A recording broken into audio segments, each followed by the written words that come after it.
And just so you know, we are going to record this and it'll be available on the website as well. So just a little housekeeping there. Welcome. And again, thank you all for joining. I think we've got a pretty good little program set up for today. I want to put a shout out to Janet Bailey and thank her very much for putting together the panel that we have for you today. We have 4 speakers. So real quickly, we're going to have Dr. Justin Smith here with the Kansas Department of Agriculture or Animal Health Commissioner to talk about H5N1 and a little bit on EID as well. We have Denise Skidmore with Hillmar Cheese out of Hillmar, California, that'll be giving us an update on the new plant in Dodge City. Phil Forbes with Goring Organic. So Phil's going to talk about Kelowna Supernatural. We're happy to have Phil on with us today. And then last but not least will be Dr. Mike Brook to give us a little update about what's happening with K-State Dairy. So with that, we're going to introduce Dr. Justin Smith and ask him to share his screen and we'll get started for the day.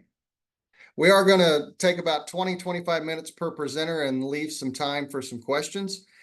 Please feel free to throw your questions into the chat. I'll be monitoring that as well as we have Robin Dolby online as well to assist with that.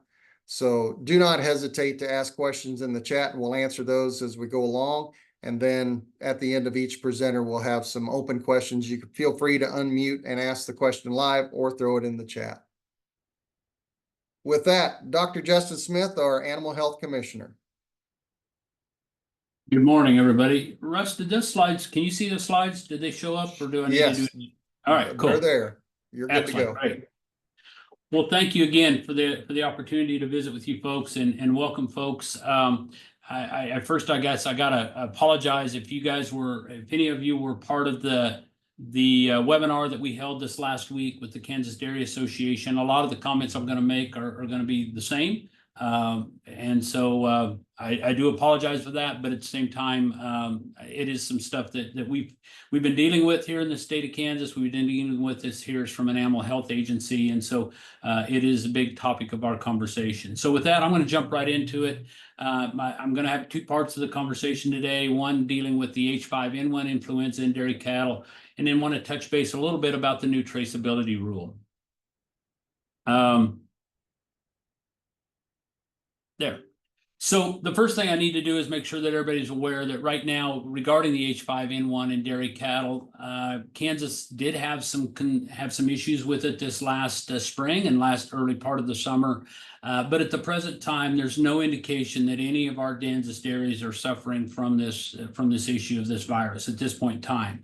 It's something we're definitely keeping our ear to the ground and conversing with dairies, conversing with our practitioners out there. But at this point in time, there's nothing to indicate they are. We did have 4 Kansas dairies that were confirmed positive early in the spring, April timeframe.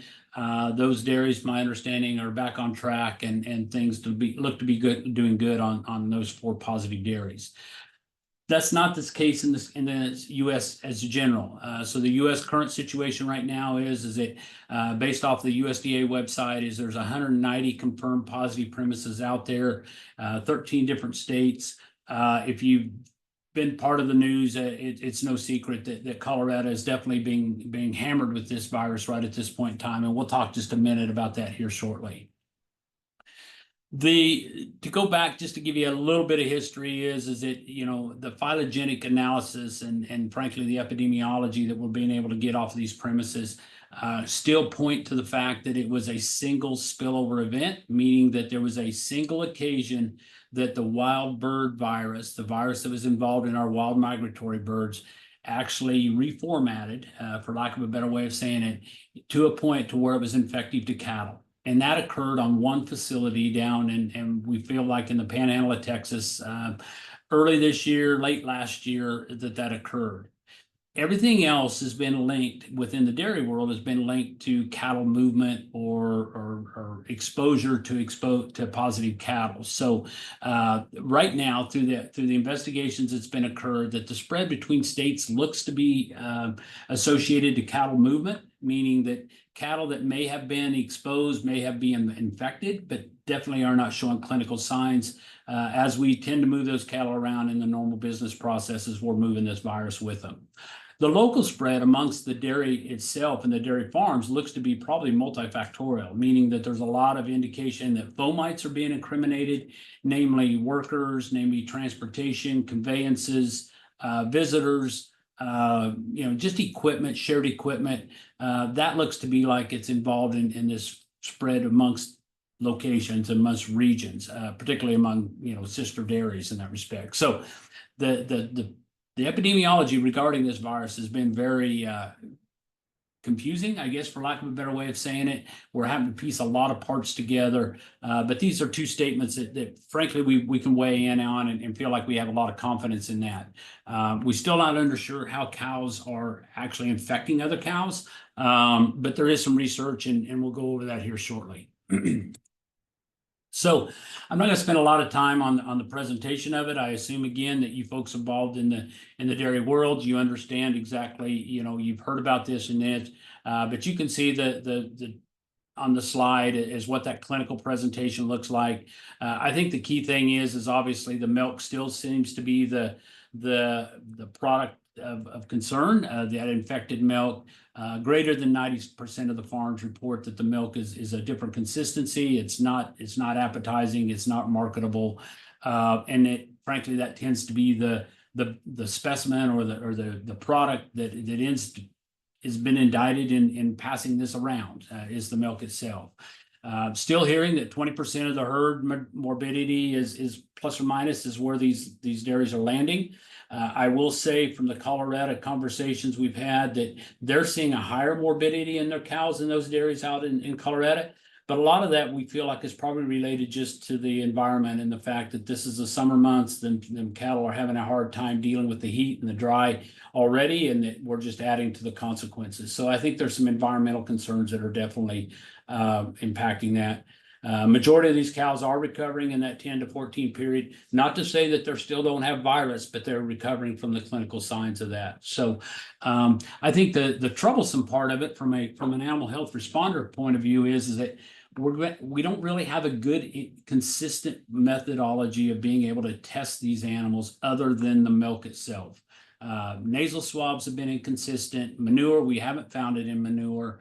Occasionally we'll find it in some urine samples, but not on a consistent basis. So that's been the problematic part of trying to figure out how to discern which cattle are positive, which ones are not, which ones might be infective, which ones are not, other than if we have a milk sample and we're pretty confident that we can determine whether that milk is positive or not. This is an overview of since 8/2 of last week or this week, I guess, of where the states are at.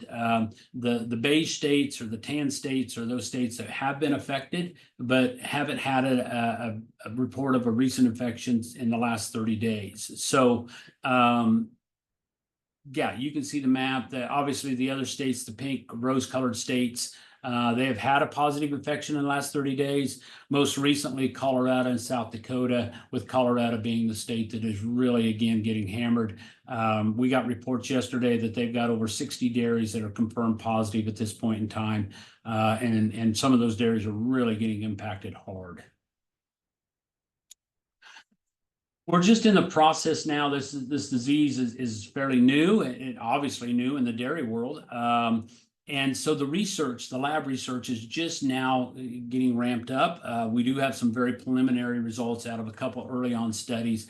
I just wanted to take a couple slides to point this out.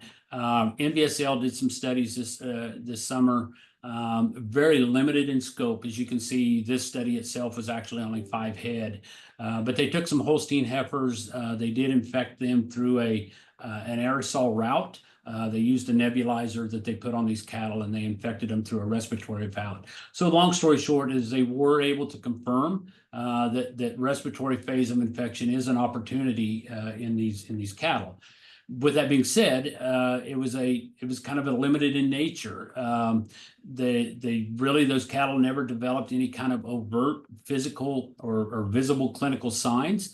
50% of the heifers, so obviously 2.5 of them was able to show that they had virus in the respiratory secretions. And I say 2.5. When I say 5 head, there was 4 head that was affected, and then 1 head remained as a control. And so 2 out of the 5 actually showed respiratory secretions that were positive with the virus. But when they necropsied those cattle, there was very limited to minor pathological changes on necropsy. So again, we've proven to ourselves that we can infect these cattle through a respiratory route, but we're not sure what that means. We're not sure what the ramifications of that is, if they're just an innocent bystander, if they have the opportunity to continue to spread that virus. Yet a lot to be determined, and there's further studies going on. The other part of the study is probably a little more indicting, and a lot of it is basically, frankly, just supports what we're learning out in the field. And so they took a set of cows and a small set of cows, I think, frankly, 2 to 3, first lactation, non-pregnant cows. They infected them through inoculating the virus into the mammary gland, into 2 different teats. I think some of the rapidness that we're starting to see these clinical signs was significant to me. So basically 2 days post-infection, they actually seen that these cows had mastitis, and that milk color changed. And so, and that tended to last somewhere around that 14 days, as we pointed out earlier. So, yeah, I think it's pretty remarkable that those cattle can become infected and that fast that they can actually see mastitic changes or milk color changes. The other thing that was very dramatic is the rumen motility, frankly, declined to nothing within that day, within the day that they were infected. That feed consumption, that rumen motility, that digestive issues lasted somewhere in that 7-day range, which again is very perplexing to us, why we can't find it in the manure. It impacts the digestive tract, why we're not able to find some sort of a sample mechanism to find that virus. The milk production steadily declined for that first 4 days, and then by 10 to 12 days post-infection, they seen the milk production come back up, not to the levels that it was prior to infection. It returned somewhere in that 75% pre-infection levels. And I think, again, that's probably what we're hearing from the field component. The milk in the mammary gland obviously had virus detected. I think the other thing that was really relevant to me, and something that we've yet to be determined in the field, is what is the future of these cows, these infected cows. They were actually on pathology, on necropsy. They were able to find that, between 15 and 50% of this mammary alveolar tissue had been affected, that they had virus or fibrous tissue replacing that alveolar tissue. And so I think it's something that we're going to learn as these cows have been dried up, and these affected cows, and they're starting to come back freshen again and get back into production, what the long-term consequences are going to be on some of that. So something I think we, as a dairy industry, we need to keep our ear to the ground and understand that. The other thing I think is important, that these cows that actually had virus or infected, they were able to detect viral RNA out of these mammary glands for up to 24 days post-infection. But at the same time, we weren't able to find it as truly being infected in the milk that long out there. So it's one of those things that, again, we need to learn more, but we need to understand that, that virus is in that mammary gland for a fairly extended period of time, even though the clinical signs have kind of rectified. The other studies, some other studies that are out there, is just some surface studies, viability of the virus. So, these 2 studies that are on there, I need to quantify in the fact of saying that the virus viability on surfaces was just the fact of taking rubber, insulation rubbers, as well as stainless steel, adding the virus to it, and then determining how long it was viable. There was no disinfection. There was no biosecurity components involved in these studies. It was just strictly trying to understand. But I think at the same time, we have to recognize that if there's nothing done, if we're not doing some level of biosecurity and cleaning and disinfection between these infected cows, that virus has the opportunity to be stable for a fairly significant period of time. So again, if we milk a cow that is not showing clinical signs but truly has the virus in the milk, we have the potential of affecting a lot of cows that are coming on the line after her. So something we need to keep track of and keep mindful of. Likewise, we looked at the heat treatment. We're very thankful and appreciate the work that FDA's done in proving that the pasteurization process does work. It works very effectively in our milk product. And so, again, we need to make sure we understand that and projecting the fact that pasteurization process. So we do know that it happens. The thing that we need to understand is that these virus loads that is in this milk is extremely high. So if we're discarding milk and we're wanting to heat treat that milk before we discard it, that affected milk, that the typical pasteurization process of 72 degrees centigrade at 5 seconds reduce the viral load, but you could still find viable virus in there. So there were some of the things we need to keep in track of from an on-farm concept. And then lastly, the raw milk remains infectious, obviously, even for over 5 weeks if it's refrigerated. And so, again, one of those things that I think we need to continue to visit about if folks elect to consume raw milk, buy purchased raw milk, they just need to do their due diligence and make sure that they understand where that raw milk's coming from, that the dairy that's sourcing that milk is not seeing any clinical signs associated with H5N1. And then frankly, just understand the concerns, the cautious and the risk that they might be taking. So the other thing I wanted to point out, and again, not necessarily from the dairy perspective, but just understanding what this means from a livestock industry in general. We talked about this genomic sequencing analysis. We talked about that a little bit earlier about, understanding how it spread and where it spread to and all that. But one of the other things that we've determined is that, frankly, there's these dairies, positive dairies, have been a source of infection for poultry facilities that are nearby.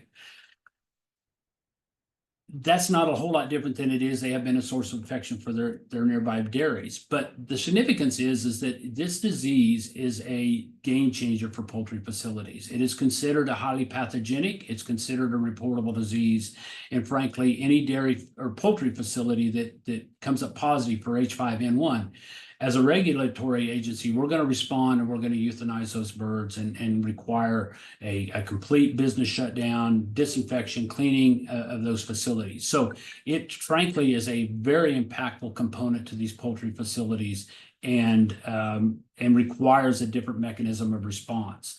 To date, over 46 poultry facilities across the United States have been proven to be affected from the dairy class of this virus, meaning the dairy version of this virus or strain of this virus, which has required about 18+ million birds to be eradicated. Kansas is not immune to that. We did have a poultry facility that was in the region that some of our positive dairies were. They did come up positive. We were able to confirm that virus was the dairy version of it.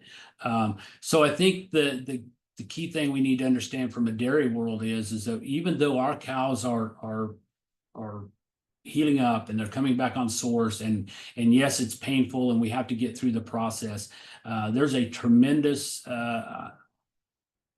disadvantage or a tremendous concern about the fact that we do have that those dairies remain a source of infection for our nearby poultry facilities.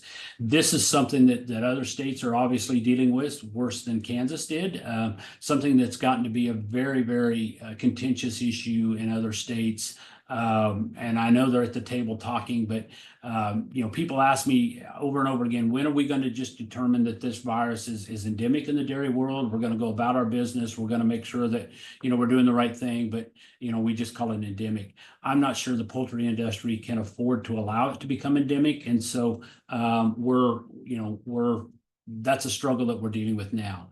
And then aside from the fact that it is proven to be a human health hazard, obviously a very low risk, but for those workers that do have contact with these facilities, with these animals, there is an opportunity, and it's been proven that we've actually had 4 dairy workers that I know of right now that have been confirmed positive with this virus, as well as 10 poultry workers over the last 2 years that have been come up positive. Again, the risk very low, but we can't ignore the fact that it does have the opportunity to become a human infection or a human health hazard. So I'll touch just briefly on a couple of response mechanisms. And again, if you've heard me talk, you've heard me visit about these already. I won't go into a lot of detail. Definitely interested in answering questions or comments. But we did issue a commissioner's order back in April. Long story short, that required that any lactating dairy animal that is moving, or dairy cow that is moving within the state or into the state, must have a CVI. Along with that, it must have a permit and a statement indicating that the premises of origin is not showing clinical signs consistent with H5N1. That's still in effect. That will probably most likely remain in effect throughout the exhibition season. We'll see what comes about this fall and what kind of an impact we have. But at this point in time, it's still in effect. Additionally, the federal order is in place that requires any lactating dairy cattle that are moving across state lines must have a negative test on that milk within 7 days of that movement. So any of those cows that are lactating, they're required to get a negative test. Also, it does require that any knowledge of a positive test must be reported to USDA. So any of the private labs that are out there that are testing this milk and find a positive are required to report that. And then lastly, we did issue dairy cattle exhibition and influenza recommendations. I only point to this in the fact that these are recommendations. Again, based on our knowledge, Kansas is not being affected by this virus right now. Also with the fact that the federal order is in place, and so any of those interstate movements of cows that might be coming into exhibitions must have a negative test already.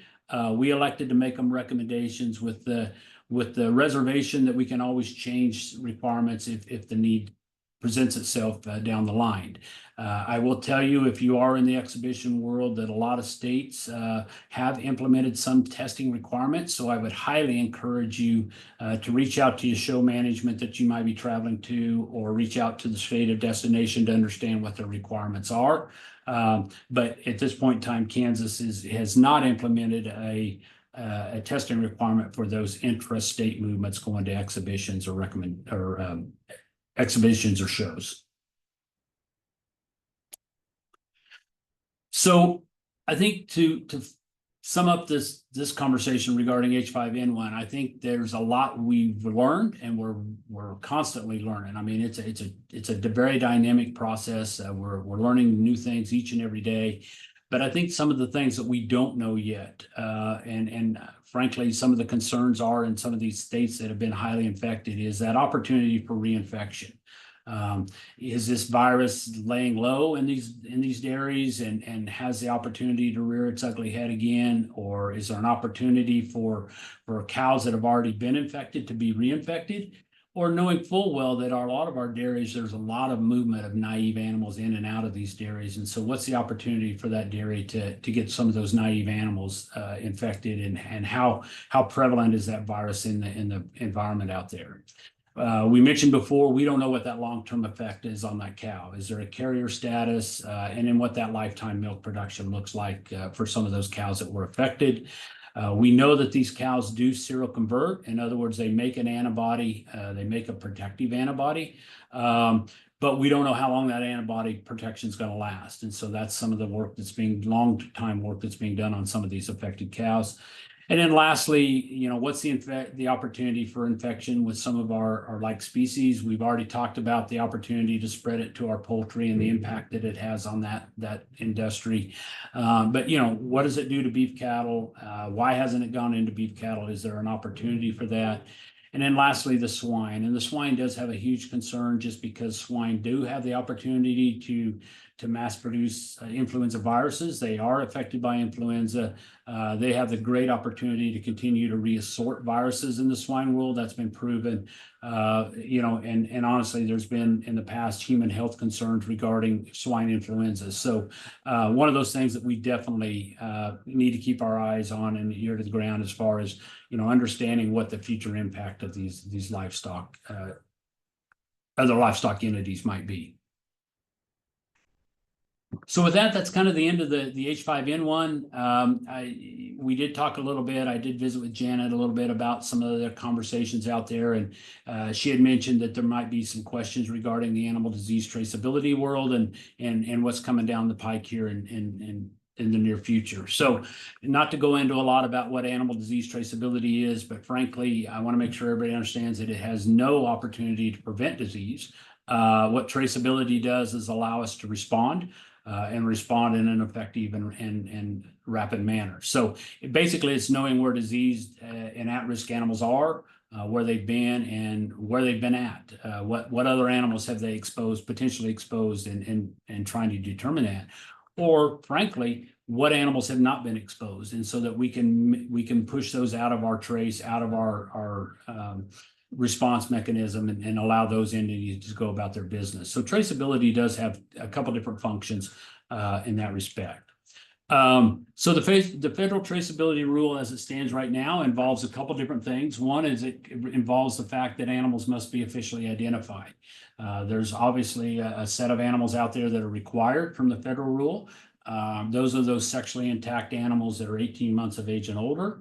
All dairy animals, regardless of age, breed, or sex, or purpose of use, and in cattle used for any exhibition or rodeo, are all required to have that official ID. And that's been part of the rule since 2013. Hasn't changed, and as we'll talk about here shortly, is not going to change. That part of it is not going to change.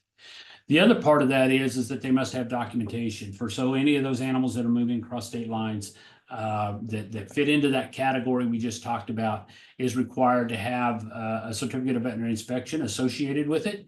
And so those animals, those classes we talked about, are required to have a CVI, are required to have those numbers listed on that CVI, and we can talk a little more about that. But so long story short is animal disease traceability is a two-part component, and frankly doesn't work very well unless they're both accurate and both present in doing any kind of a disease trace. When we talk about tags must be officially identified, I got to remind everybody what an official tag is. An official tag is a nationally unique number. So basically, it's a numbering sequence that will not be repeated in any time. So it is a unique number. The distribution component of those tags is through a process that is, we're able to collect some data about where those animals or those tags are distributed. But that database, from a federal side and a state side, we keep that database. It is maintained and it is secure. The other component is, if you're questioning about the fact of whether a tag is considered official, a quick glance at it, if you see this U.S. Shield embossed on it, that tells you that it's an official tag, that it has been approved by manufacturers, and it is recognized by USDA and recognized by states. And then the other key component is that a lot of folks don't recognize is that any of these official tags, once they're in the animal, they're unlawful to remove. And so the intention is that tag will last the lifetime of that animal. We know that's probably not the case in a lot of instances, but the process is designed to where those tags are not removed until they are sent to slaughter or until they're in component. So the big thing is that the USDA final animal disease traceability rule, or the one that they're editing the current or revising the current rule, has been passed. It's gone through the process, and the date right now is as November 5th of this year will become effective. And so there is a new rule out there, or a revised rule, and that's what I'm going to spend the rest of the time here talking about shortly. So what is it going to do? Frankly, the biggest change of it is that of what we call official ID is going to have to be recognized to be both capable of being read visually, which they currently are, but also then must be electronically read, or capable of being electronically read at this point in time. The other thing is it does change throughout the language, kind of a cleanup of changing what we used to refer to as RFID to EID, or electronic ID. RFID was radio frequency identification device. That is a form of electronic ID. And so they just made it broader scope as we start to entertain new technology. They didn't want to limit the rule by just referring to RFID tags. So it was basically a cleanup process to allow some of the new technologies that are coming down the pike. There is some additional record keeping requirements out there. Long story short, it's mainly for those folks that are distributing tags, that what you have to keep and the accuracy. But the big thing is that if you are requested to provide those records, you must be able to do it in a reproducible manner within 48 hours of the request. That's been some of the issues with doing some traces. We'll go into a facility and say, hey, I need to know about this tag. And they'll say, yeah, I've got it, but it's in the attic or it's in the safe. I'll get it to you. And, we're 30, 45 days out there waiting for it. So they've added this concept of making sure that it is reproducible within that 48 hours. And then lastly, probably the thing that's more relevant to you folks is the fact that they tried to clarify the definition of dairy cat animals. And I'm not sure in my mind whether they truly clarified it or not. But honestly, it's any of those animals that are of a breed of dairy animals or have been the offspring of a recognized breed of a dairy animals that are used to produce milk or other dairy products. So again, where this really comes into effect is those beef on dairy crosses that we're seeing now being very prevalent. There's been some confusion about, are they beef animals? Are they dairy animals? Are they required to have an RFID or are they not? This rule is aimed to clarify it. We've always regarded that they are required. This hopefully is going to clarify the fact that yes, they are. Any of those animals that are from a breed of dairy animals is required to have an official ID, no matter what their end purpose is designed to be. So again, I'm going to go back to this slide just for the simple fact of reiterating the fact that the rule itself does not change what animals are required to be ID'd. It's still only those sexually intact animals that are 18 months of age and older, all of the dairy animals, and any rodeo or exhibition. So there's been some confusion out there about what's going to be required to be ID'd and what's not. I just want to make sure we all understand that it does not change that definition or that list of animals. It's exactly the same as it always has been. So what is it? Like I said, what's the big change? Frankly, it's just making sure that those tags are visually and electronically readable. And they've got to have both opportunities to be doing that. A lot of folks will say, well, what does that mean by visually? It actually says in the rule that they must be read at an arm's length with 20/20 vision. So again, any of the EID process or tags that we have out there currently will meet that, even though even the little button tags, they have that number embossed on them. It is visually readable, as well as being electronically as well. So in visiting with our traceability coordinator here, I asked him some of the frequently asked questions he's getting, and so I attempted to address a couple of those. Is what animals will be impacted by the new EID rule? Again, I just want to iterate nothing new than what we've already talked about. They will be those three classes of animals we've already visited about. So there's no change to that. If an animal is already officially identified with a USDA metal visual tag, will they be required to apply an EID tag after November 5th? The answer is no. If your animal has tagged with a visual, they will be grandfathered in. That tag will be considered official for the duration of that animal's life. So again, no need to go out there and retag all your animals if they already have an official ID in there. And then lastly, you have to buy equipment to read those tags. No, you don't have to. Like we talked about, they must be visually read as well at that arm's length by a 20/20 vision. Obviously, reader equipment makes it much easier and definitely increases the accuracy of it, but not necessarily required. So with that being said, we've made a lot of efforts to try to push out and provide some funding to get some readers out there. I will tell you that funding is very limited scope, but we've made some efforts to try to get readers out there in the industry, and feel like in the state of Kansas, we've done a really nice job with that. So with that, Russ, that's kind of a fast and rapid. Happy to address any questions at the appropriate time. Thank you very much, Dr. Smith. So real quick, any questions, please feel free to throw them in the chat, or please unmute yourself and ask a quick question to Dr. Smith.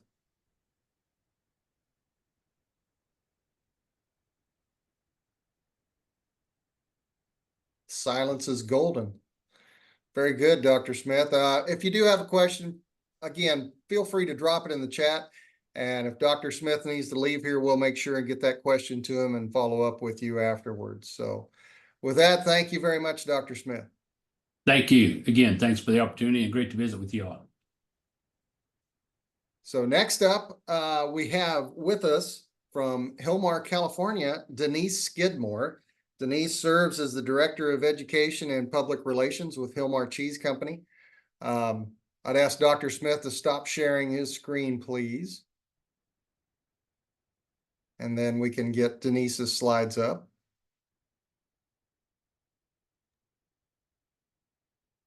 Well, how do I do that? Should go up to the top and stop share, I think. Oh, wait a minute. Maybe I can do that. Hmm.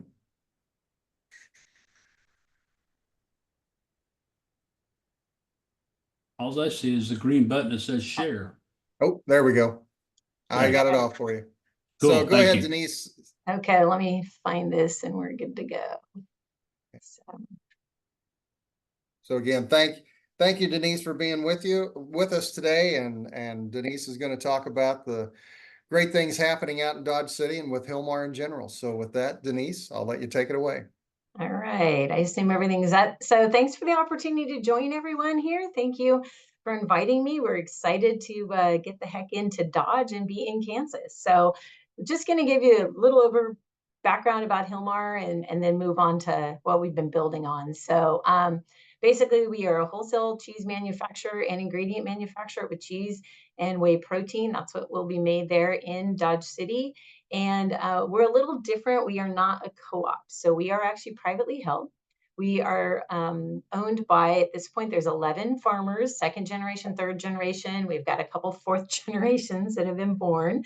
So it's a little different because their business mindset is they are all dairy farmers. And so therefore they think about that angle of everything. So I think that it's kind of the best of both worlds in some way. So anyway, that's how the company is held. And it's exciting. Many of them they're very, very involved in the business and leaders within Dairy Management Inc. and serve on different boards. So they definitely just don't sit around as well. Our purpose as a company is to improve lives together. And then our vision is to be the best in the whole wide world at efficiently producing functional cheese and ingredients at scale. And so our goal is that we become very good at large scale, efficient numbers. And I like to think that we're pretty darn good at it in California and Texas. And I know we'll be fantastic with the new facility in Dodge as well. So I'm sitting in Hillmar, California, where today is going to be a sunny 101 or 2, something like that. It's been quite toasty out here in California. Luckily, we are not directly impacted or near some of the large fires that we have. Second facility is very close to you folks there in Kansas. It's sitting in Dodge City or in Dalhart, Texas. And then about 3.5 hours away, I have done that drive, is Dodge City. So that's where we're putting our third location, and it's pretty exciting. I've been with the company for 24 years. So I've had the opportunity to be part of all of the build outs that we've done, except for the very first one. I wasn't around when we started in '84. It's been quite exciting to see the changes and the growth and what we can do when we work together as a team, that's for sure. So our strategic plan is really 3 main pillars that we work on. And that is that we cultivate an exceptional culture, and that's with our employees. We set the standard in operational excellence, and then we deliver products and solutions that wow our customers. And I would say that all are equally as important. If you don't have great people, you can't operate whatever amazing equipment that you have. And then those amazing people help with that equipment and hopefully deliver exactly what all of our customers like. So we've been around 40 years. This year marks 40 years, which is pretty darn amazing. When we started, We were that little tiny cheese plant on the corner. And I remember, driving when I was headed to college, past it all the time and wondering like, what are they going to do there? And then the facility in California has really expanded on the commercial side. We've added different lines. So the original was 40-pound blocks. We can now do a 640-pound block here in Hilmar as well. Anybody that comes out to California, in fact, today I'm excited, your Kansas Corn Growers Association has like their young cooperative program coming out. And so that's next on my agenda, is to host a group here from Kansas. So if you ever come out out this way, we do have viewing windows. It's the only place in the world is in our visitor center where you can look down and see a 640-pound block of cheese. It's truly the big cheese. We have a great visitor center. I'll just give that pitch if you ever get out to California. So the next site that we added then was Dalhart, Texas in 2007. We've actually doubled that in size, and that facility has the 40-pound block line, the 640 and a 500-pound. We built a headquarters building across the street from where I am sitting, and it is actually a LEED Platinum building. That stands for Leadership in Energy and Environmental Design. And then we are now adding Dodge, which will launch here in 2024. So next couple months. So to give you an idea, we are a leading dairy manufacturer, and so we process about 4% of the total U.S. milk. 1 out of every 5 pounds of a natural American style cheese consumed in the United States is a Hilmar made cheese. So when you go to the grocery store, it's probably under everybody else's brand, but it gets repackaged, sliced, diced, shreds, repackaged in blocks. It is also cheese. Food service is another avenue. So, if you go to a restaurant and it's cheese on something, chances are it could be a Hilmar cheese. We do some export primarily here out of California because we are an hour and a half from the Port of Oakland. And we're 6% of the whey ingredients in the world and 5% of the lactose. And lactose is made here also in California. So we've got lots going on. And this is just kind of a quick little view of where in the world do we ship. And then I thought I'd talk just a little bit about the milk supply, because I know there's some dairy farmers on this group. So just like everyone else in the industry, we fully embraced the Farmers Assuring Responsible Management, both the animal care evaluation side and the environmental stewardship side. And so the direct ship dairies that we have that come with that come to our supply are participating in both of those programs. And we have our producer services staff that will go out and evaluate those dairies. And then we also participate in the third-party verifications. So I'm sure everyone is familiar with those. On the environmental stewardship side, just some ideas of things that are going on in the farms in different areas, just different ways to conserve water, different efficient lighting. I'm sure that's going on the farms that you have as well. But that's really important that we all continue to progress down that path, as that's something that our consumers and the customers that buy the cheese that then sell it to the consumers, they are definitely looking for that. So that's important to us. So we'll talk a little bit about our markets real quick. So domestic, it's retail, food service, and industrial. So, and you're thinking, what's an industrial food? That would be maybe sold to a company that's going to put it packaged in like a frozen dinner or something along those lines. Cheese on the global side, it's a little different. It's retail and food service primarily. And then in the ingredients market, what we do is we sell to companies that basically do the whole sports drinks and power bars and nutrition supplements, and just a huge collection of things that that involve whey proteins and lactose. And so that's a nice way to help improve lives around the world, is by helping young babies and people just through cheese and ingredients both have a better, healthier life. So I know sustainability is all on our minds. We participate in the Dairy Stewardship Commitment through the Innovation Center for U.S. Dairy. In fact, I've been on that committee, was on that committee for many, many years, and we actually got started. And I'm on an adoption committee that'll meet in October. So we're pretty involved at that level with it and helping try to move the industry forward and maintain competitive against maybe other challenging, or just, there's competitors out there that think they're more sustainable than we are, that they don't share the whole picture. So for those of you not familiar with the commitment, basically you're looking at, we're working on responsibly produced, nourishing different communities, continuous improvement. It is a journey, and this kind of proves how much of a journey it is. So we have actually produced an annual report since 2010.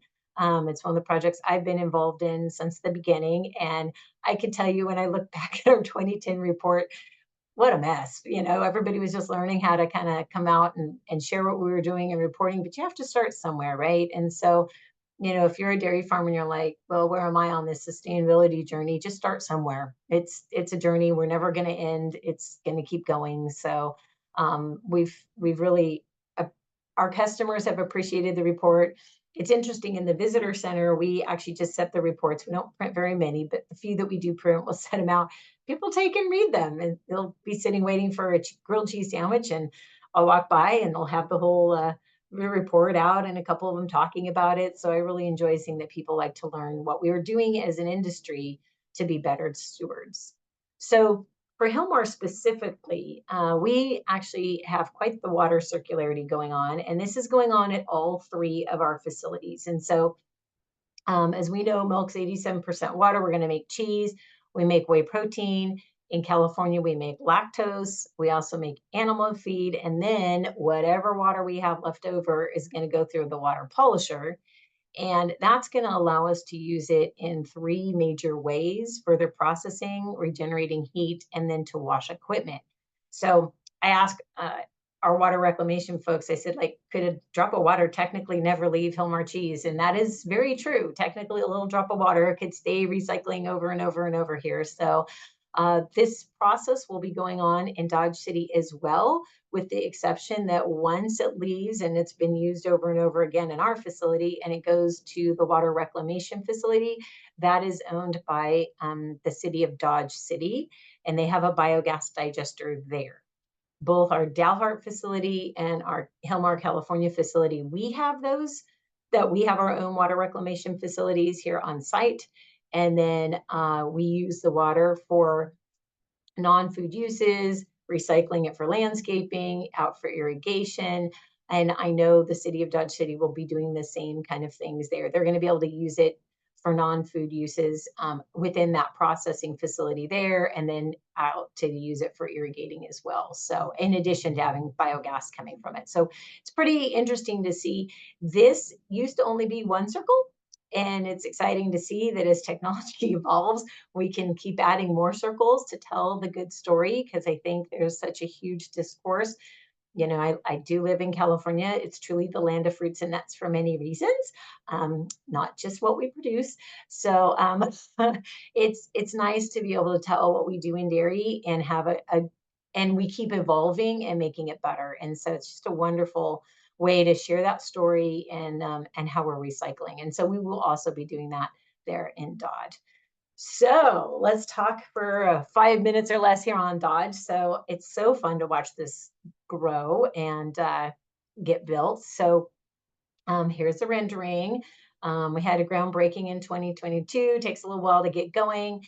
And we know we're going to have about 250 jobs. We've already got more than 125 people that work for us, and that count goes up every single day.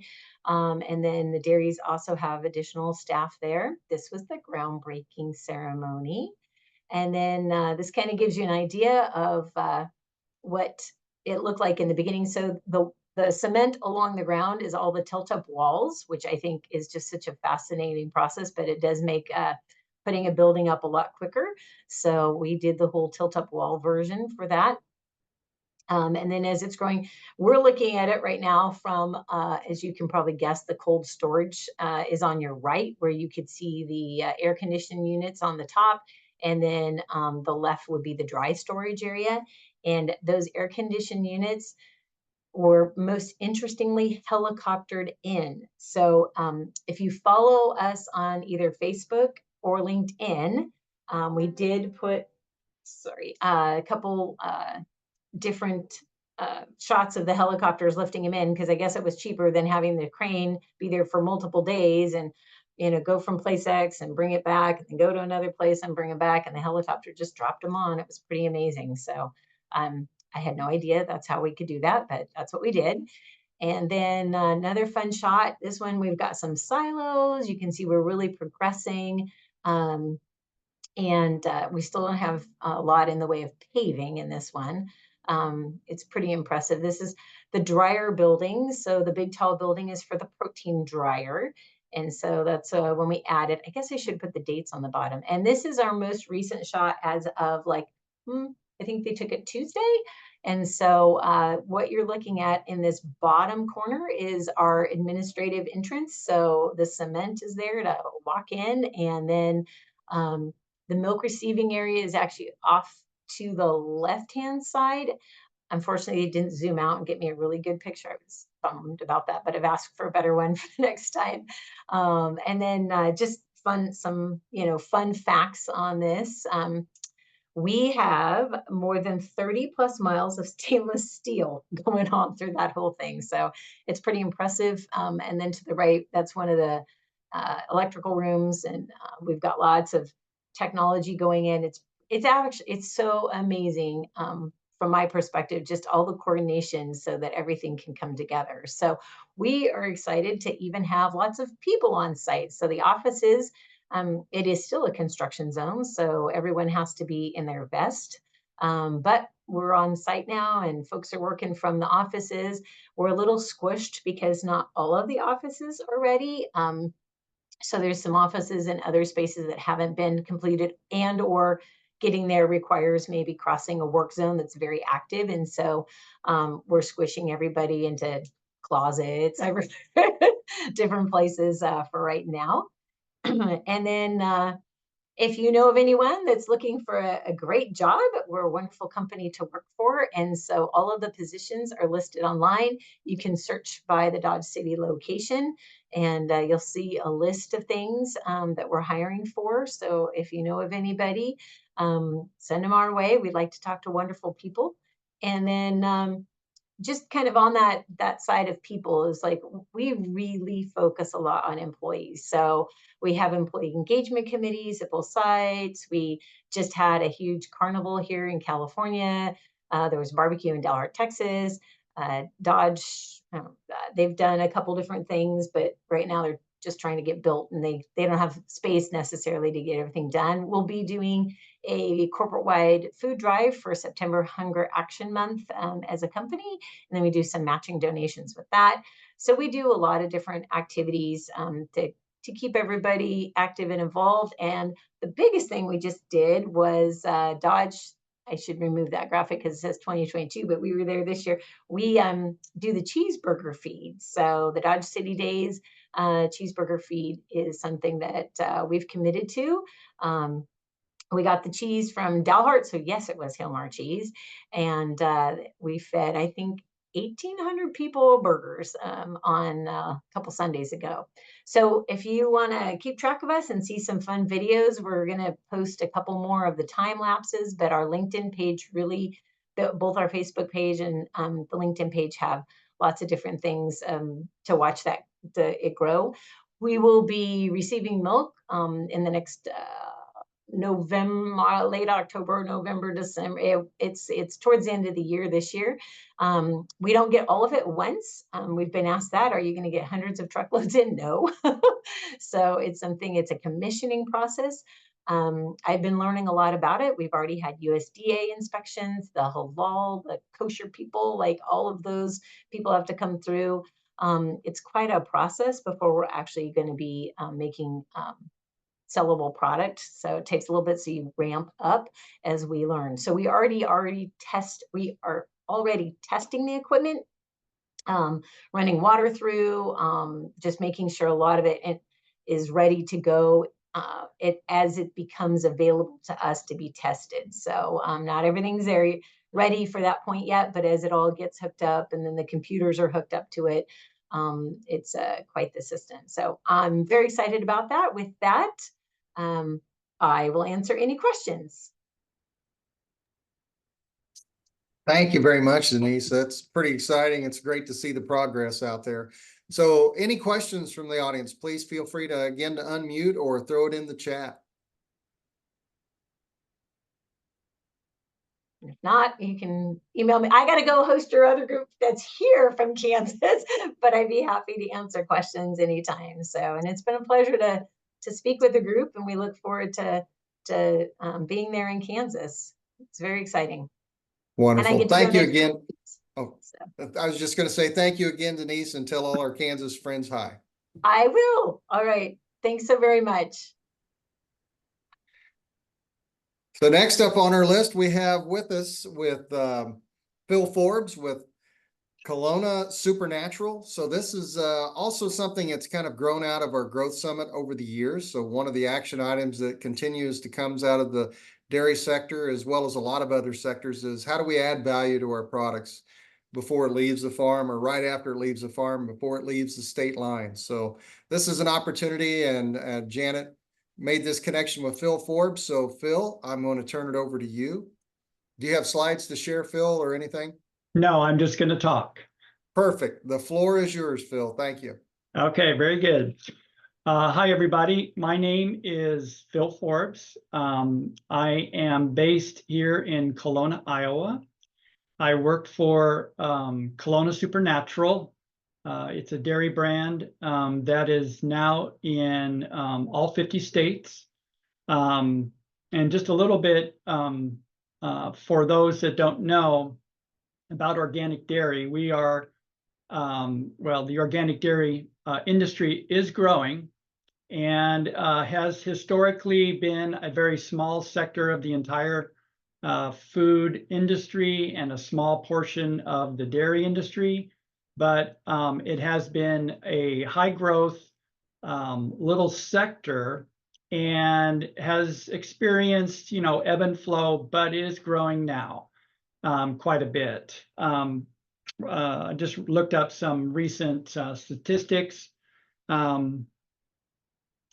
Since May 2023, organic dairy sales are up 10%. Since the beginning of 2024, organic dairy sales are up 6%, and Kelowna Supernatural is up 50%. So I know if you have $1 and you grow 50%, it's what is that, $1.50? For us, it's not. It's quite a bit more than that, and we're shocked at the growth actually. And so this is one of the reasons I'm even here. Is we need organic raw milk, and looking to develop Kansas if that's possible. Kelowna Supernatural has historically been focused on Iowa initially, but now we're in Illinois where we pick up farms. We pick up farms in Wisconsin, looking at Minnesota and Kansas. So Kelowna Supernatural also is a part of a group of companies under the umbrella of the owner, which is an LLC. It's not a co-op. And the umbrella company has about 9 companies that provide a synergy for the brand. For instance, we have a hauling company. We used to go through distribution, where the distributor would actually send trucks in here to pick up product. Well, it made sense for us to grow. In order to grow, we had to develop our own hauling company. And that has actually allowed us to get to all 50 states. Now, the type of product that we do have has been challenging, but that also the type of product that we do have has been a growth mechanism for our growth. And our claim to fame has been minimal processing. So most of the organic dairy sector for fluid will process with its, I think it's termed extended shelf life, ESL. Our claim to fame is minimal processing.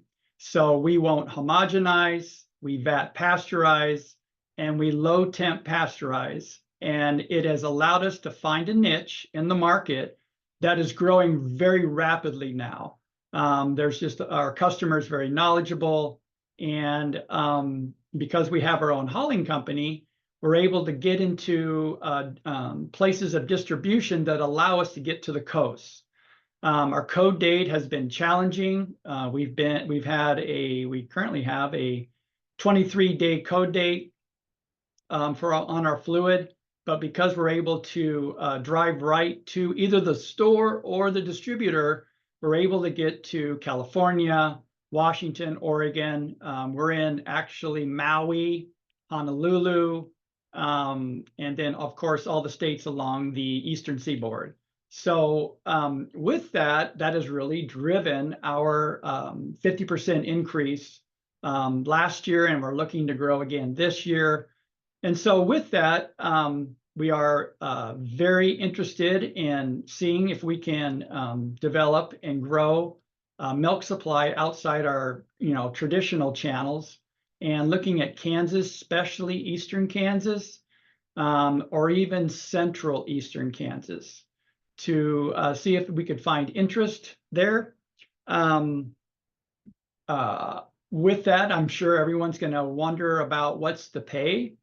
I can tell you this, my speaking here today is really to get folks who are interested to contact me. And once you do and you express interest, we can talk on the phone. And if it goes beyond that, I can come visit the farm, because we develop, we want relationships, direct relationships with farms. But, you're going to want to know what the price is, of course. And I can just say this, that our base price has been $26.50 with a $4 incentive on quality and a $3 seasonality. So we really try to encourage winter production to offset in the organic dairy industry. There's a flood of milk in the spring.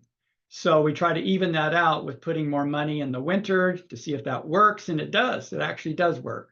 So we do have that. On average, our average producer is getting about $30 to $31, possibly $32. That's on average. So we have people above that and some below that based on components and quality. So bear that in mind if you're interested, and start to think about that. And then of course, we can have a discussion on the phone or a visit to your farm. If you want more information about the company, you can look up KelownaSupernatural.com. We're also on Instagram and Facebook. There's a lot of engagement there. You can actually engage our marketers and ask questions. Of course, you can ask me questions. My number to call, if you want to talk further, is 319-430-1942. And I'll repeat that, 319-430-1942. Again, don't think I talked about the type of products that we have. We have full line. Here in Kelowna, we have a processing facility that processes fluid. We have another facility that makes cheese. We produce yogurt, cottage, sour cream, cream products, and kefir. So if you think that we're just doing that, this also is driving our growth. We are processing a lot of milk for other companies as well. So we have our own product line. We're doing our own sales to stores around the nation, but we also make products for other companies who would like to just buy tankers of milk. So we can do a lot. We're very flexible.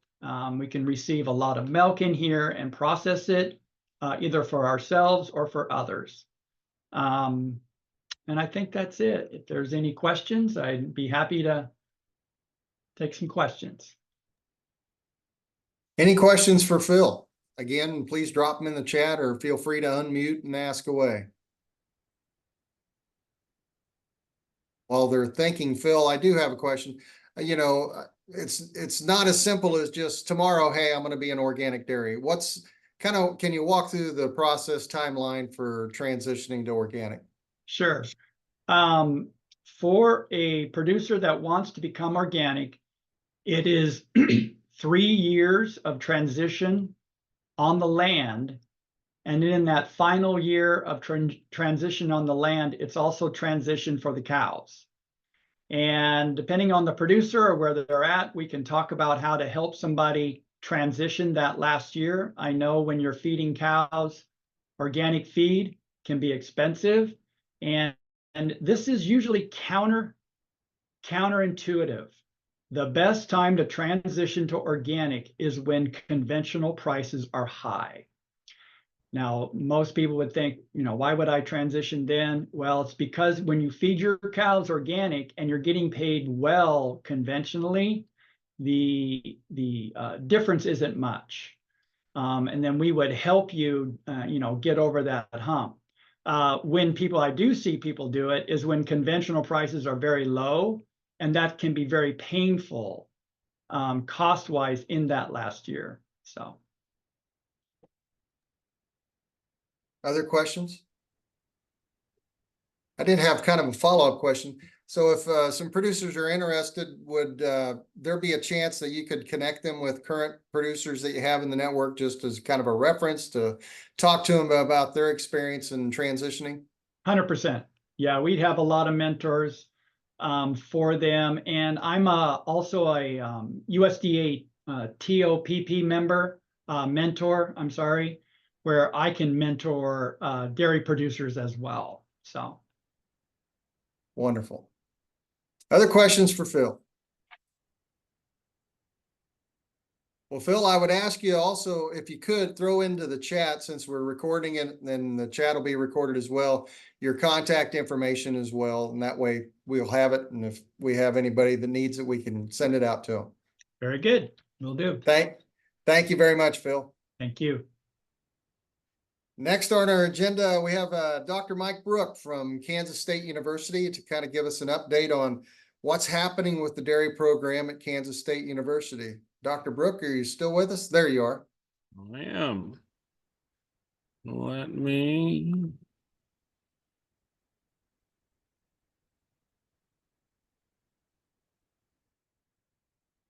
All right. Well, glad to be able to join the group today and give you a little update on what's going on at K-State. One of the things I guess I would to get started here, we're looking at possibly a record number of undergrad students here in the animal science department this fall. So we'll see how that all pans out as students head to campus here in just a little over a week. So we're excited about that and excited to share a little bit about what's going on with our dairy farm and the dairy production program here at K-State. So I'm going to share the screen here with you.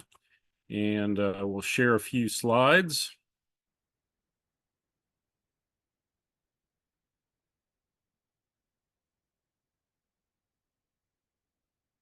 All right. So one of the things we've been working on now for a while is the rebuild of our dairy production unit at Kansas State University. For those of you that may not be familiar with our unit, we milk right now about 230 Holstein cows at the dairy. Some of that milk is used on campus in our dairy processing plant, and the majority of it is sold through DFA. And so we are a working dairy, but it's a facility that has been well used. It's was built in the mid 1970s, so technology and design is not industry standard anymore. It's basically like trying to teach in a 50-year-old classroom. a tremendous number of our undergrad students go through this facility every year. We use it heavily in our teaching program in animal sciences, as well as it serves as a very important component for our veterinary college students as well. Our veterinary college basically is out on the farm at least once a week, and a lot of times multiple times per week. They handle all of our vet needs at the dairy. So anytime the vets come out to do things like disc budding or to check on animals that may need some assistance, they bring students with them. So we do have a tremendous impact on the vet science program as well. So really the facilities are really no longer adequate for what we need for teaching, research, as well as an extension. So we've been working on a plan to rebuild this, and just kind of give a quick history of that. Really the discussions probably started about 30 years ago. And the Kansas Dairy Commission in 2012 recognized that need, and set aside $100,000 for that, and have held that in a separate account in hopes that there would be a plan to rebuild this dairy. In 2015, the faculty as well as the industry worked on a plan for a rebuild, and that plan went through some of the planning process here on campus, and we were unable to reach a funding goal for that. And those discussions kind of died out, and then were picked back up again in 2017. In 2019, the Kansas Dairy Commission set aside an additional $400,000 for the rebuild of the dairy, and we greatly appreciate that $500,000 commitment to this effort. Also, at that time, started working within the Kansas legislature. So the industry in 2021 went to the Kansas legislature and started talking about the need for this, and educating our legislators on the need for dairy facility at Kansas State University, and the needs of the dairy industry. And as a result of that, the legislature funded a dairy needs study in 2021.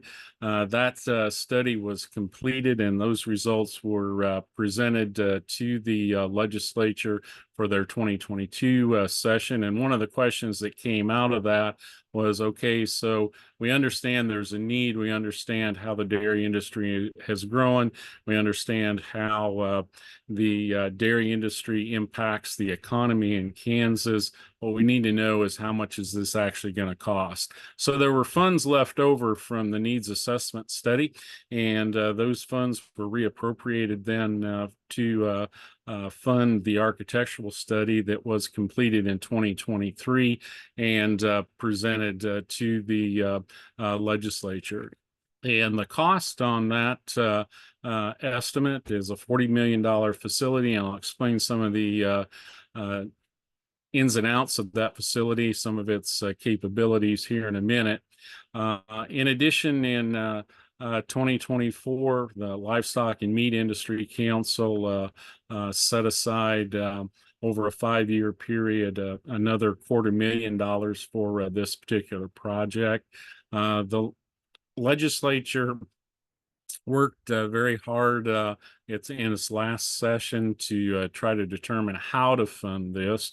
And they did come up with a funding measure for it.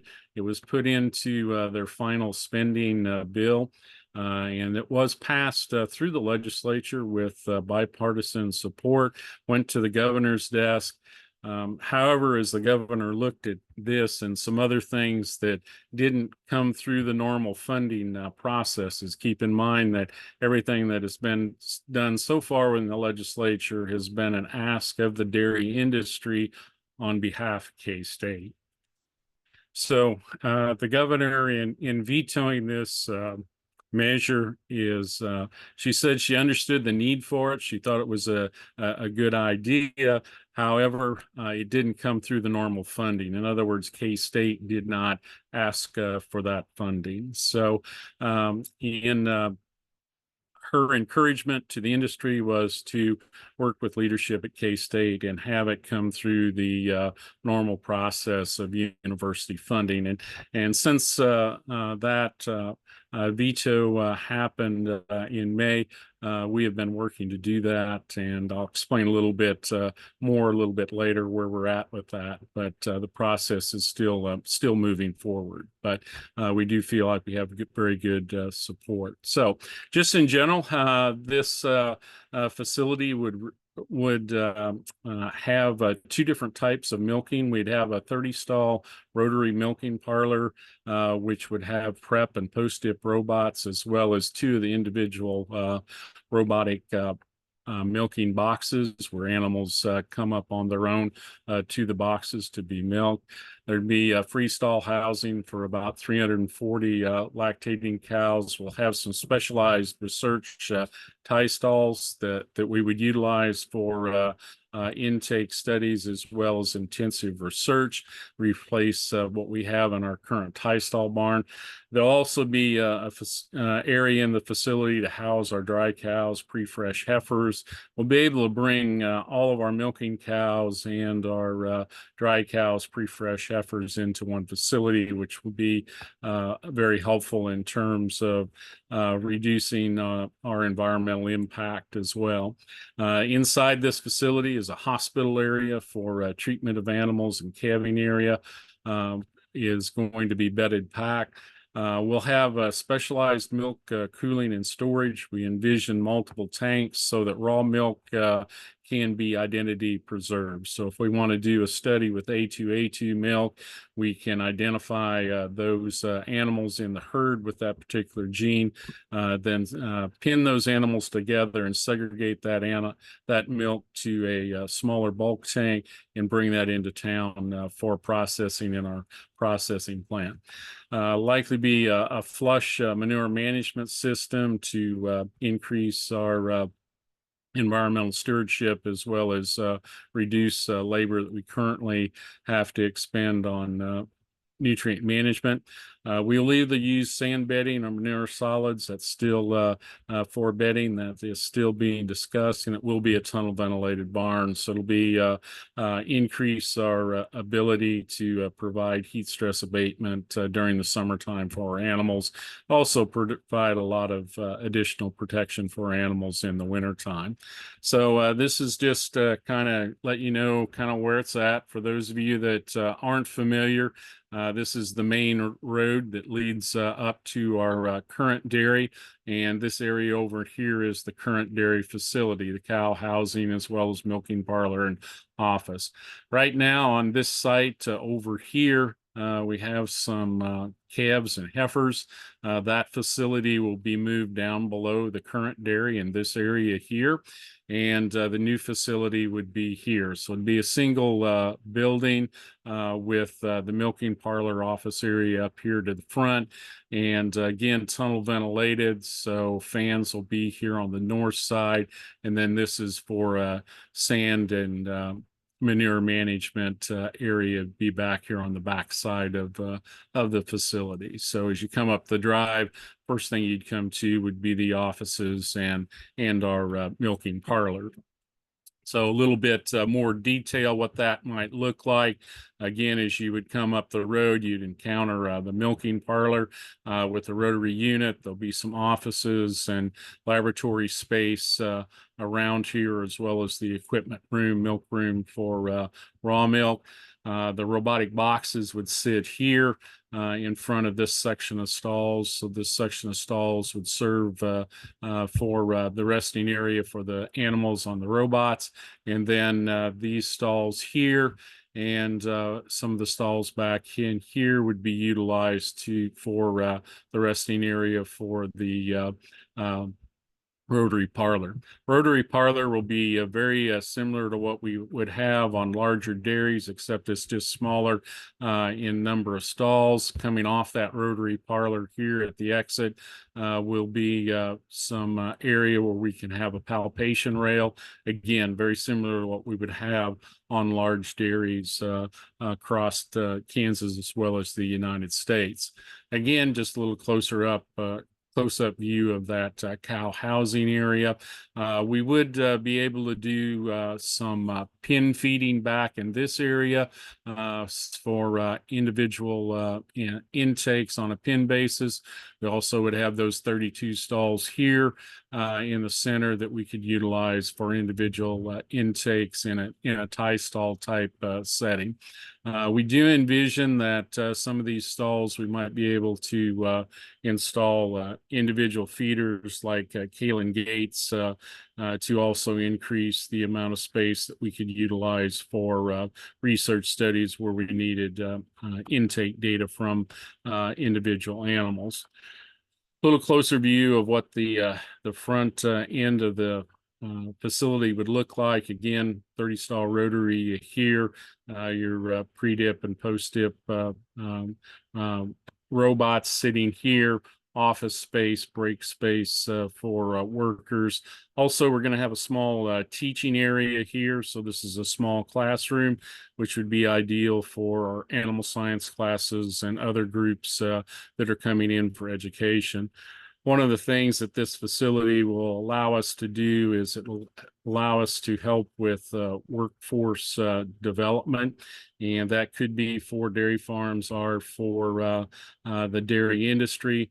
Right now, the dairy equipment industry does have a need for a facility that they can come and bring technician trainees in, teach them in the classroom, and then take them out and have them be exposed to a rotary deck and the equipment associated there. They can do this on commercial farms. Problem is, commercial farm is generally running the parlor close to 22 hours a day, so you really can't slow that process down. In our case, we will have downtime where this parlor will not be actively in use for milking cows, so have the opportunity to use it in that way, which would be a big advantage for many of our industry partners as well. So the technology in there, again, the rotary parlor would have robots for prep as well as for post-dipping. In the milking robot stalls, obviously those are areas where cows will be milked independently. We will have areas where we can get individual animal feed intake for our research animals, and that will likely be with Kaylin gates or similar type electronic feeders to monitor that. All animals will obviously carry electronic ID as well as activity meters, and we'll also be able to collect information on health, eating, and rumination to help to better manage our animals, and also determine what factors might be important for research projects and eliciting effects of the animals there. Obviously, milk production will be monitored with meters for milk sampling. That will be available in the robotic stalls. That could be automatic, depending on equipment installed. Some other things that we're looking at, newer technology out there, is ways that the milk can be analyzed for milk components as the animal's being milked. There's also equipment out there that would allow us to take samples from individual cows, look at various hormones and enzymes for monitoring health as well as reproduction.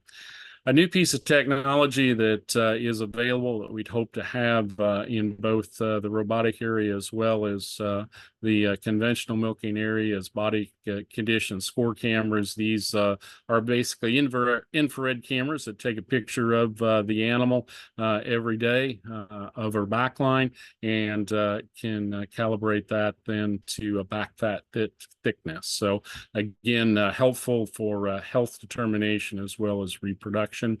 And animals will have areas where we can take individual body weights as well for our research studies. The heifer facility, just a couple quick words about it. Basically, we got a place where we can prep milk for feeding of the calves. We're going to still maintain individual calf hutches.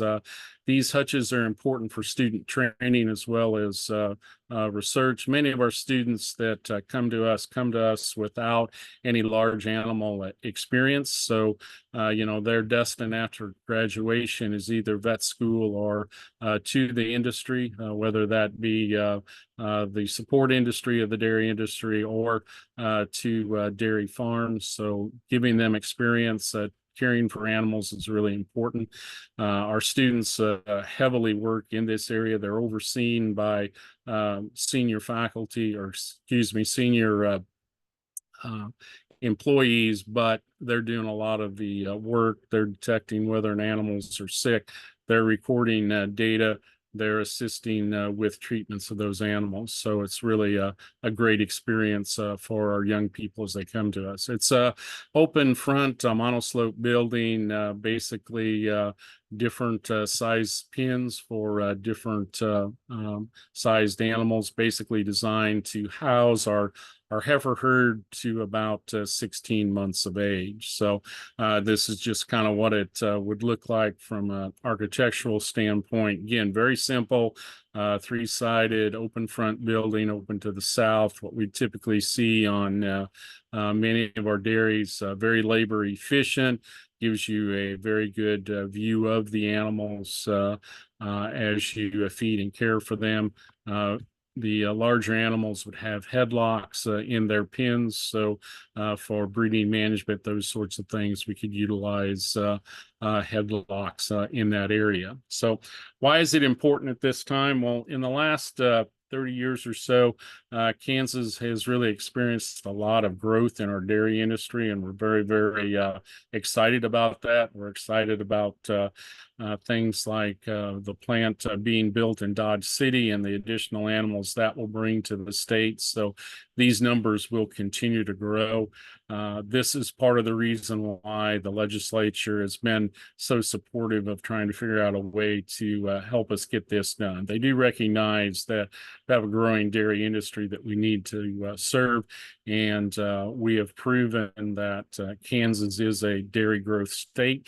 And in fact, the dairy industry is one of our fastest growing sectors in ag here in Kansas. So we're really excited about what has happened in the last 30 years, as well as things going forward. So why do we need to do this? Well, we need a modern classroom really for workforce development. It will be used primarily, again, for our students, our teaching, our research programs, but this also allows us to go beyond that in our extension and our outreach to the industry, and providing a place and a facility that is industry standard where they can bring individuals from their teams in for intensive training. And that training could be supplemented by, faculty expertise from K-State as well. We need to support our dairy industry. This dairy farm has a history of being very, very important to the development of many technologies that we currently use in the dairy industry here in Kansas, as well as across the United States and the world. These facilities are the place where we can come in and experiment with small groups of animals and determine what are some of the best practices to take out to the industry. And I'll just use heat stress management as one example. The technologies that we use for soaking dairy cattle at feed lines across the United States and the world today, the principles behind that were the result of studies done on this dairy here in Manhattan, Kansas. So Without faculty having access to something like this, it really will hinder our ability to bring new things to the industry and to help support our growing dairy industry here in the state of Kansas. It's also vitally important to supporting our new faculty members. We're currently have a couple of faculty members that are in their first 3 years of work here at K-State. So additional resources to help with their research projects is needed. We do hope to hire additional dairy faculty. And as a result of that, we're going to need more facilities and support for those as well. Also, we sit in an area where we really need a regional dairy research center for to support our larger dairy industry in our adjoining states. As you look at what just happened recently at South Dakota State, they closed their research dairy, and I doubt that will actually ever be reopened. So we've seen that happen in Colorado. We've seen it happen in Nebraska, and there's still some research facilities, small ones, but they really are trying to figure out how to keep those going. University of Missouri, for example, they still have a dairy research farm. However, they do not have any dairy faculty on their staff right now. So you can see that there is a vital need here in the center part of the country for this type of a facility.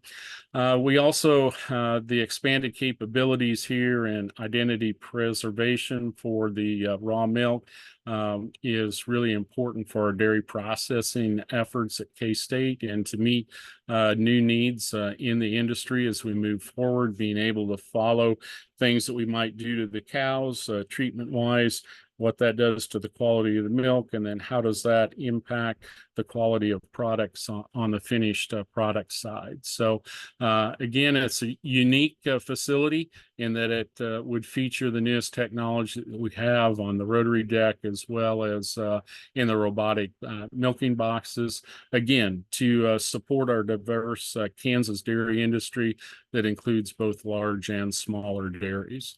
So we've had a tremendous amount of support for this facility. Again, all the efforts through the Kansas legislature to this point have been through the dairy industry. So the Kansas Dairy Association and our dairy farmers have led that charge. They have done a very, very wonderful job of educating about the need for this facility, and that is the reason why the funding was approved through the legislature this past session. And it's a process that's been going on for a long time. We've got a lot of other partners that have come alongside as a result of these efforts, and we feel that will continue to grow as we continue to move this facility forward and the need for this facility at Kansas State University. So what is it? What are the benefits of a new facility? Well, just 3 things I would showcase here. Number one is it's an industry standard classroom. That's important for both our teaching, research, and extension activities at Kansas State University. It will greatly increase our research capabilities. So the animal health data and the automation data that's collected from these milking systems and animal management systems will provide data for which our researchers can then help producers decide what data is important and what's not. I had a recent conversation with one of our producers in Western Kansas, and he said, "Mike, I'm not sure what to do with all this parlor data. We've got just reams and reams of data, but how do we sort out what we actually need to be looking at, and what do we need to be evaluating to determine whether or not we're doing a good job in the milking parlor?" So this is a comment I hear time and time again. Having a research facility where we have ready access to this type of automation is really, really important. already mentioned about the milk processing and the raw milk identity preservation of this new facility. Again, I think that's key as we look at trying to attract faculty members in the dairy processing side. And it's also going to increase our opportunities to reach across Kansas State University and bring in faculty members on multiple discipline projects, whether reaching into College of Engineering or the vet school or through our food science program that goes across other colleges. It gives us a good base for that. And then finally, it becomes a showcase for modern dairy production. Keep in mind, this facility is really visited by thousands of people every year in smaller groups. Just, you know, and some of these are international. Some of these come from the U.S. One thing I've been involved in the last several years is we conduct about 3 to 4 programs a year for food service people that serve the food service for schools around the United States. It's part of our health and human program, but they ask us to participate on that because they focus on dairy and the importance of dairy in these food service programs. So, you know, we bring this spring, we brought about 100, actually about 175 total workers from across the United States to our dairy farm to show them what a dairy farm was. So being able to have something that really represents what is industry standard today for these types of programs would be hugely important. Keep in mind, for many of these people, this is the first time they set a foot on a dairy farm. So this example is very forward. So where are we moving forward? So I mentioned that the legislature approved the funding measure. It went to the governor. She vetoed it. She was very explicit as to her reasonings for doing that. Had nothing to do with the need for the project, just how it was presented. So we have worked very hard with the president's office in conjunction with the industry as well as other supporters. So at this point, K-State has put a request through to Kansas Board of Regents for funding of the dairy. Hopefully, the plan would be that that moves through KBOR, is part of then the governor's budget proposal that she makes to the 2025 legislative session, and then we move through that session successfully. So really the goal is that we would achieve funding in the next cycle through the legislative session. Construction, if that were all to occur, likely to start sometime in 2025, continuing to 2026, and likely completion of both sides of the project in 2027. So with that, I would thank you for your time and would take any questions that you might have. Appreciate it, Dr. Brook. Any questions for Dr. Brook? Throw them in the chat or feel free to unmute.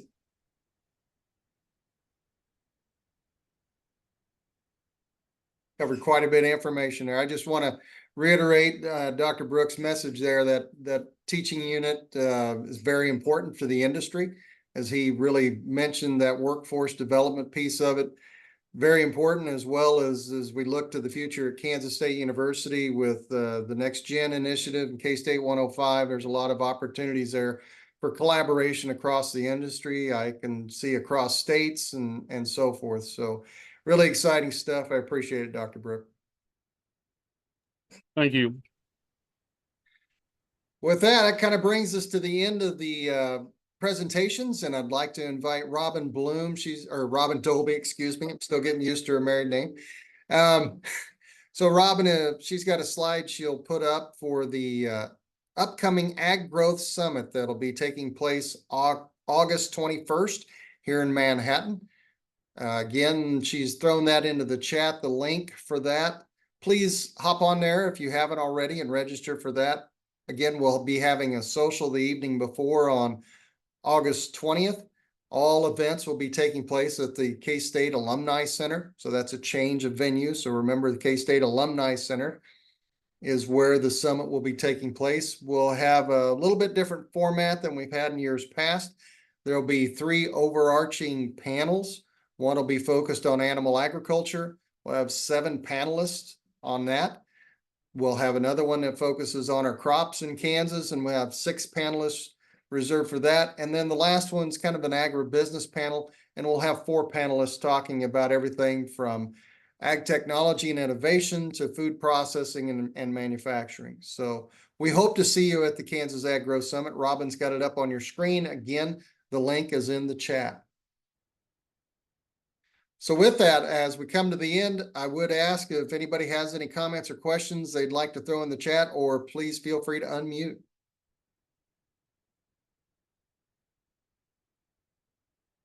With that, we are done a little earlier than we expected, so I'll give you that time back. I don't want to keep anybody past the time. Thank you very much on behalf of the dairy industry, as well as Kansas Department of Agriculture and the Kansas Dairy Association and Commission. Thank you for taking part of this today, and we look forward to seeing you later this month at the Ag Growth Summit. Thank you all.